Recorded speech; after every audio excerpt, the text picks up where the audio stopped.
அனைவருக்கும் வணக்கம். முருங்கைக்கீரையில் நிறைய கூட்டு, பொரியல், குழம்பு எல்லாமே செஞ்சு காமிச்சிருக்காங்க. இது ஒரு வித்தியாசமான ரெசிபி. என்னென்னா, மண் சட்டியை நான் வச்சுருக்கிறேன். இந்த மண் சட்டியை நம்ம விடைக்கு காய வச்சுருந்தாலும் ரொம்ப நாள் பயன்படுத்தலைன்னா கொஞ்சம் தண்ணியை வச்சு அந்த ஆவி நல்லா முட்டை முட்டையாக தண்ணி கொப்பளிக்குது பார்த்திங்களா, அப்போ அந்த சட்டியை சுற்றி ஒரு தடவை கீழே ஊற்றிடுங்க.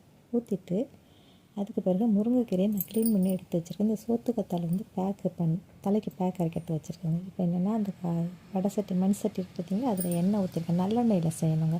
இதில் கடுகு, உளுத்தப்பருப்பு, சீரகம், வத்தல் தான் போடணும். இதுக்கு வெங்காயம், அடுத்தது பச்சை மிளகா, தேங்காய் இந்த மாதிரி போடுறதில்ல. இந்த கீரைக்கு பேர் உப்பு கீரை அப்படின்னு பேர். அதனால் கல் உப்பு தண்ணியில் இப்படி தான் ஊற போட்டு வச்சுக்கோம். எங்கள் அம்மா வீட்டு ரெசிபி தான் இது. ரொம்ப டேஸ்ட்டாக இருக்குங்க. நல்லா இளங்கீரையாக இருந்தாலும் சரி, முத்தல் கீரையாக இருந்தாலும் சரி, ரெண்டுமே சூப்பர் டேஸ்ட்டாக இருக்கும். இப்போ இந்த கடுகு, உளுத்தம்பருப்பு, வத்தல், சீரகம்லாம் வெடித்ததும் இந்த கீரையை க்ளீன் பண்ணி வச்ச கீரையை வச்சுட்டு, நான் இப்போ ஒரு கையில் மொபைல் வச்சுருக்கல, நான் தண்ணி தெளித்து காட்டல. ஆனால் அந்த உப்பு தண்ணி என்ன செய்யணும், கொஞ்சம் கொஞ்சமாக தெளித்து விட்டு ஒரு கையால் கிளறி விடணும். நான் இப்போ ஒரு கையில் மொபைல் பிடிச்சதால நம்ம ஊற்றி விட்டுட்டேன். தெளித்து விட்டு அப்படியே கிளறி விடணுங்க. அந்த தண்ணியை ஊற்றி வேக வைக்கக்கூடாது.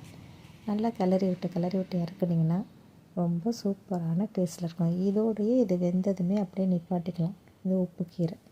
இதுக்கு நான் அடுத்தது என்ன செஞ்சுருக்கேன்னா, கொஞ்சம் நம்ம கொப்பரைக்காயில் ஒரு பொடி இடித்து வச்சுக்கலாம், எள்ளில் ஒரு பொடி இடித்து வச்சுக்கலாம், அதேமாதிரி பொட்டுக்கடலையில் ஒரு பவுட்ரு இடித்து வச்சுக்கலாம். அதில் நம்ம சீரகம், கொஞ்சம் மிளகு எல்லாம் வறுத்து பவுடராக இடித்து வச்சுக்கிட்டு எந்த பொடி போட்டாலும் நல்லாயிருக்கும். நான் இப்போ இன்றைக்கி எள்ளு பொடி தாங்க, கொப்பரைக்காய், எள்ளு பொடி, எள்ளு, அடுத்தது சீரகம், மிளகு இது எல்லாமே வறுத்து ஒரு பவுடராக அரைச்சி வச்சுருக்கிறேன். அதை தான் நான் தூவ போகிறேன்.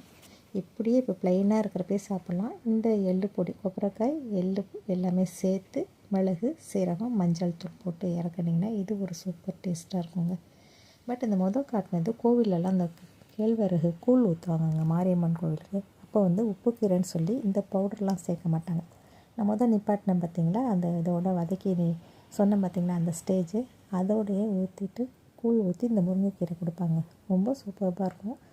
இதுக்கு வெங்காயம், பூண்டு அந்த மாதிரி தேங்காய் எதுவுமே சேர்க்க மாட்டாங்க கோயில் ரெசிப்பியில். நான் இப்போ வீட்டில் செய்கிறதால உங்களுக்கு இந்த மாதிரி வித்தியாசமாகவும் செய்யலாம் அப்படிங்கிறது காட்டியிருக்கேன். இந்த ரெசிபி பிடிச்சிருந்தா லைக் பண்ணுங்கள், ஷேர் பண்ணுங்கள், கண்டிப்பாக சப்ஸ்கிரைப் பண்ணுங்கள். நல்லா ஹெல்த்தியான கீரை ரெசிபி தாங்க. நீங்கள் கூழுக்கும் சாப்பிட்லாம். அடுத்து பழைய சோறு, சாதாரண ஒயிட் ரைஸு, சாம்பார், ரசம் எல்லாத்துக்குமே தொட்டுக்கலாம். சூப்பர் டேஸ்ட்டில் இருக்குங்க. நிறைய பேருக்கு தெரிஞ்சிருக்கும், இந்த கூழ் ஊற்றும்போது இந்த முருங்கைக்கீரை தான் வதக்குவாங்க. உப்பு கீரைன்னு பேர். உங்களுக்கு பிடிச்சிருந்தா லைக் பண்ணுங்கள், ஷேர் பண்ணுங்கள், கண்டிப்பாக சப்ஸ்கிரைப் பண்ணுங்கள். நிறைய பேருக்கு ரொம்ப தேங்க் பண்ணுறேன்.